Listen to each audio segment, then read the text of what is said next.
बहुत पहले की बात है।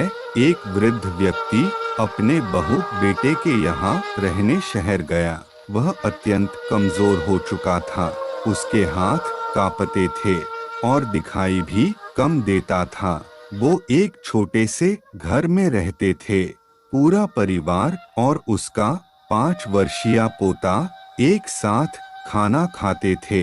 लेकिन वृद्ध होने के कारण उस व्यक्ति को खाने में बड़ी दिक्कत होती थी। कभी चावल उसके चम्मच से निकलकर फर्श पे बिखर जाते तो कभी हाथ से पानी छलककर गिर जाता। बहू बेटे 1-2 दिन ये सब सहन करते रहे, पर अब उन्हें अपने पिता की इस काम से चिढ़ होने लगी। लड़के ने कहा, हमें इनका कुछ करना पड़ेगा। बहू ने भी हाँ में हाँ मिलाई और बोली, आखिर कब तक हम इनकी वजह से अपने खाने का मजा किरकिरा करते रहेंगे और हम इस तरह चीजों का नुकसान होते हुए भी नहीं देख सकते। अगले दिन जब खाने का वक्त हुआ तो बेटे ने एक पुरानी मेज को कमरे के कोने में लगा दिया। अब बूढ़े पिता को वही अकेले बैठकर अपना भोजन करना था।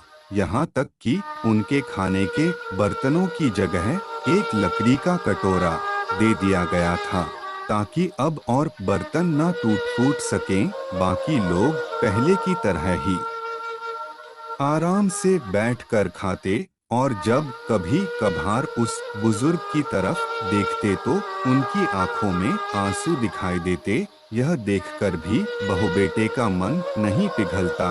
वो उनकी छोटी से छोटी गलती पर ढेरों बातें सुना देते।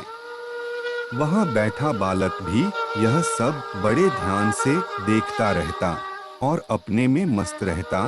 एक रात खाने से पहले उस छोटे बालक को उसके माता पिता ने जमीन पर बैठकर कुछ करते हुए देखा तो पिता ने पूछा, तुम क्या बना रहे हो? बच्चे ने मासूमियत के साथ उत्तर दिया, अरे मैं तो आप लोगों के लिए एक लकड़ी का कटोरा बना रहा हूँ, ताकि जब मैं बड़ा हो जाऊँ तो आप लोग इसमें खा सकें। और वह पुनः अपने काम में लग गया। पर इस बात का उसके माता पिता पर बहुत गहरा असर हुआ। उनके मुंह से एक भी शब्द नहीं निकला और आंखों से आंसू बहने लगे।